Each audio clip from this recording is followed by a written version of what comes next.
This is the entire story that Chapter 3 of Poppy Playtime has to offer, going from the very beginning of the chapter all the way to the very end, so you can know exactly what happened. However, this is the first installment of a 3-part series, as I'll be uploading a video explaining all of the tapes and documents shown in Chapter 3, as well as speculating each and every event and what's to come for Chapter 4. So with that being said, let's look at the entire plot and story of Poppy Playtime Chapter 3. In the ending for Chapter 2, Poppy deemed that we are too perfect to lose and changes our train's direction at the last second. Poppy then states that she had much time to think and reflect, and that together, she and the player can set things right. Before she can finish, however, the sound of a digital alarm clock cuts her off, leaving her audio to scramble, and the train begins to accelerate at an alarming pace. The player then attempts to use the emergency stop, but the train derails and crashes anyways, and their vision fades into the darkness afterwards, but not before. How did Poppy and Kissy Missy meet up with each other? After activating the power inside Home Sweet Home, Kissy Missy tries to kill the player until she is stopped by Poppy, who lets her know that we didn't do anything wrong and that we're here to help them. During the time of us being around them, however, it's clear that the characters share somewhat of a close bond with each other, as you can see Kissy Missy being as gentle as possible with Poppy. Even at the end of the chapter, when Kissy Missy is attacked, which I'm gonna make a theory on soon, you can hear the fear and distress in Poppy's voice, showing that she was truly concerned for Kissy's safety. We need to be cautious.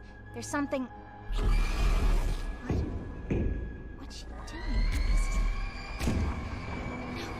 No! We're coming! Just hold on! Come on, go faster! Kissy!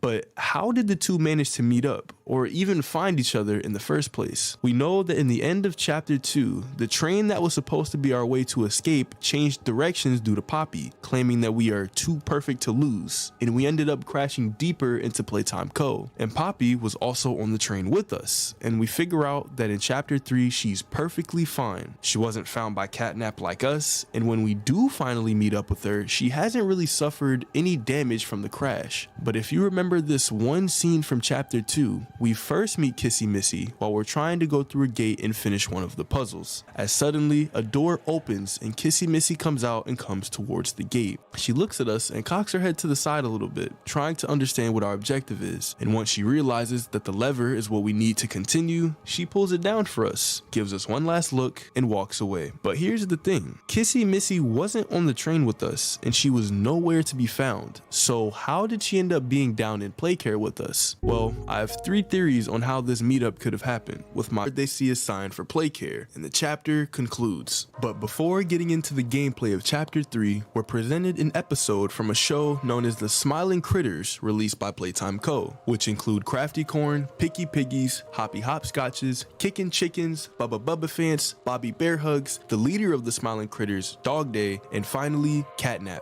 But Catnap's appearance wouldn't be for long, as the episode we are shown includes the Smiling Critters struggling to sleep at Dog Day's house when they suddenly get a knock at the door. Once the crew realizes that it's Catnap, they start begging for him to help them go to sleep, to which Catnap starts to discrete this eerie red mist from his mouth, causing the Smiling Critters to start laughing hysterically, almost maniacally, and then the screen cuts to everyone fast asleep with Catnap awake right in the center.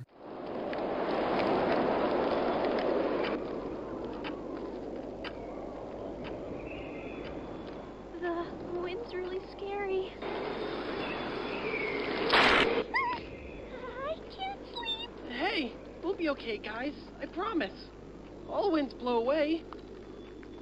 Eventually.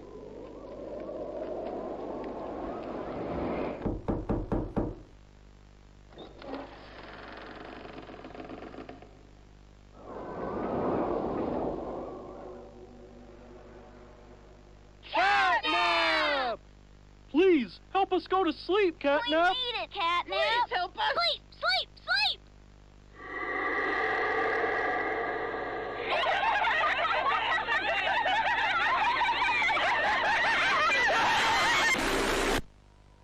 Following this, the screen minimizes and we realize that this is actually a news segment for the show, with the reporter explaining the mystery clouding around it, as one of the characters, Catnap, was rumored by parents to have its plushie give strange and violent nightmares to whoever he's being used by. Seems innocent enough.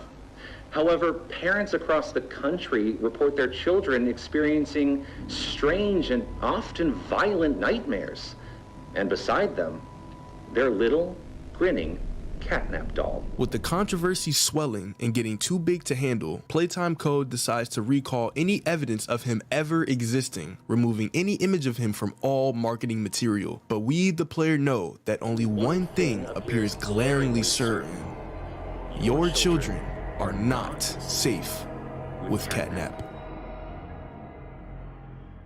And now we get into chapter 3 itself, beginning with Catnap carrying and throwing us down a tunnel, and we end up landing in a trash compactor. And after escaping, we make our way through a series of maintenance tunnels and parkour based obstacles. But after navigating through all of the obstacles, we start to hear a phone ringing in the background, and when we answer it, a child is heard on the other end saying that we look lost and he's willing to help us. We learn later on that this voice over the phone is Ollie, but we still know very little about him. Anyway, Ollie drops down a battery for us to open the door that leads us out of the room, and we end up finding the exact spot where the train crashed, which is where Catnap found us. Ollie then lets us know that he understands why we would be upset about Poppy not letting us escape, but she, along with the rest of the toys, need us in order to be saved. I know you're probably mad at Poppy for not letting you escape, but she needs you.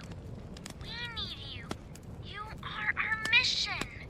Together, we can save a lot of people, including you. And after this, Ollie lets us know that Playcare is close by and that it's the home of Catnap, who we know is one of the smiling critters. But instead of 8 of them, now it's just Catnap. After completing some puzzles to progress in the game, we proceed to enter Playcare through Elliot's Express. And during this, we listen to a speech made by Elliot Ludwig, the founder of Playtime Co. And he introduces his ideologies and thoughts during the creation of Playcare. These children deserve to smile, they deserve to love, and they deserve a safe home. That is why it is with enormous pleasure that as the founder of Playtime Co., I announce Playcare, our very own on-site orphanage. And upon leaving the cable car, we get a call from Ollie again, and he gives the player a key to the gas production zone, which is used to power the building, but also produces a gas called the red smoke. And Ollie lets us know that we need to stop the red smoke from going to the right tube and make it go to the left tube instead in order to reach Catnap. Welcome